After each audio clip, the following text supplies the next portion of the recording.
উচিত কথায় বন্ধু বাজার, হ্যাঁ গরম ভাতে, হ্যাঁ এই কথা এলাকায় আছে তো। দেশ তো একটাই, আমার দেশে কোনো অভাব নাই। কে বলেছে আমার দেশের এক একটা ইঞ্চি মাটি সোনার চেয়েও খাঁটি?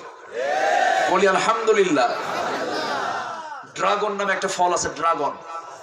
আজ থেকে 12 বছর আগে, আমি 13 বছর আগে গিয়ে আমি মালয়েশিয়ায় দেখেছি, খেয়েছে সেখানে। সে ড্রাগন এখন আমার দেশে একর কে একর হয়। ওই ড্রাগনের মধ্যে আবার ইনজেকশন মারা শুরু করছে। এই জাতি এত সিরিয়াস,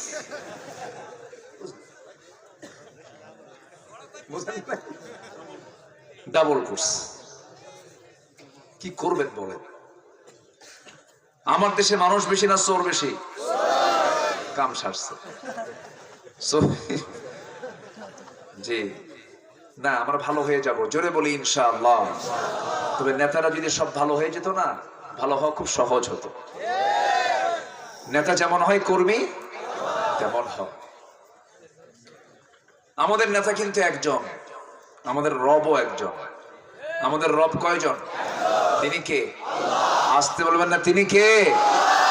আমাদের নেতা হচ্ছেন মুহাম্মদুর রাসূলুল্লাহ। অনেকে রাসূলকে নেতা মানতে চান না, বলবেন যে নেতার নামটা কি রাসূলের সাথে মানায়? কি নাম, কি দিবেন আপনি? আল্লাহ নেতা বলেছেন, ক্বালা ইন্নী জাইলুকা লিন-নাসি ইমামা। ইব্রাহিম আলাইহিস সালামকে লক্ষ্য করে বলেছেন, আমার নবীকে নেতা মানবেন না, কাকে নেতা মানবেন আপনি? হ্যাঁ, নেতা শব্দটাকে তারা নষ্ট করেছে। নেতা নাম শুনলে আমাদের কেমন যেন মনে হয়, তাই না? কিন্তু না, নেতৃত্ব আসবে খারাপ মানুষের হাতে না ভালো মানুষের হাতে? আমার নবীজি কি নেতৃত্ব দেন নাই? দিয়েছেন।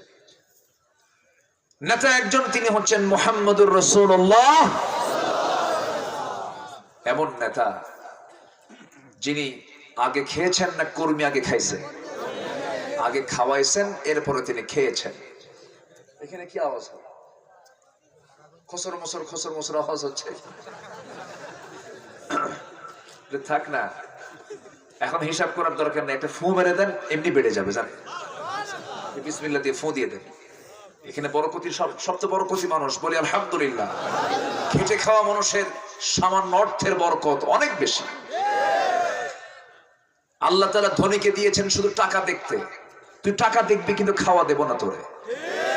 আর গরিবকে দিয়েছেন খাদ্য, তুই টাকা দেখবি না, খালি খাবার খাবি, খা। আল্লাহ ভাগ করে দিয়েছে তো। আল্লাহু আকবার বলেন। শহরের মানুষ বেশি খায় না গ্রামের মানুষ বেশি খায়? গ্রামের মানুষ খেতে বসলে কি প্লেট নিয়ে বসে? কি নিয়ে বসে? গামলা নিয়ে বসে, বল নিয়ে বসে, ডিশ নিয়ে বসে। কিন্তু শহরের লোক বসে হলো ফাঁকিবাজি প্লেট নিয়ে, তলাই নাই এরকম সময়। প্লেট নিয়ে বসে নাস্তা, কি মুলা দিয়া, মুলা কি দিয়ে বলেন তো? মুলা দিয়ে আবার নাস্তা হয়, বুঝেন না? বসে পিএস কে ডাক দিয়ে বলে, কয়েক হাজার কোটি টাকার মালিক, গ্রুপ অফ ইন্ডাস্ট্রিজ এর মালিক। পিএস এসে বলে, স্যার কালকে তো ডাক্তার চেক আপ করছে, কি হাফ কেজি আঙ্গুর সামনে রেখে দিচ্ছে, সেখান থেকে বলছে, স্যার সর্বোচ্চ একটা, এর উপরে হাফ, দুটো আঙ্গুর খাওয়া যাবে না। দেড়টা খায় আর সায়া থাকা, হারে পোড়া কপাল আমার। বুঝতেছেন কি? রুটি সাজানো 20-25টা, বলে বস একটার বেশি দুটা খেলেই কিন্তু ইনসুলিন নিতে হবে, উপায় নাই। মিষ্টির কাছে যাওয়াই যাবে না, খালি ছায়া থেকে দেখবে, শুধু খাওয়ার কোনো উপায় নাই।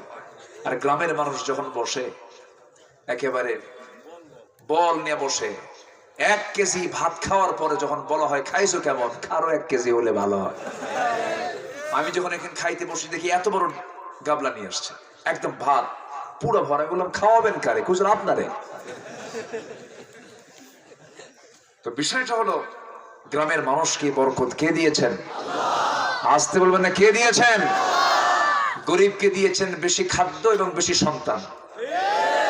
বেশি খাদ্য এবং বেশি সন্তান, দুটাই বরকত। দুটাই কি বরকত?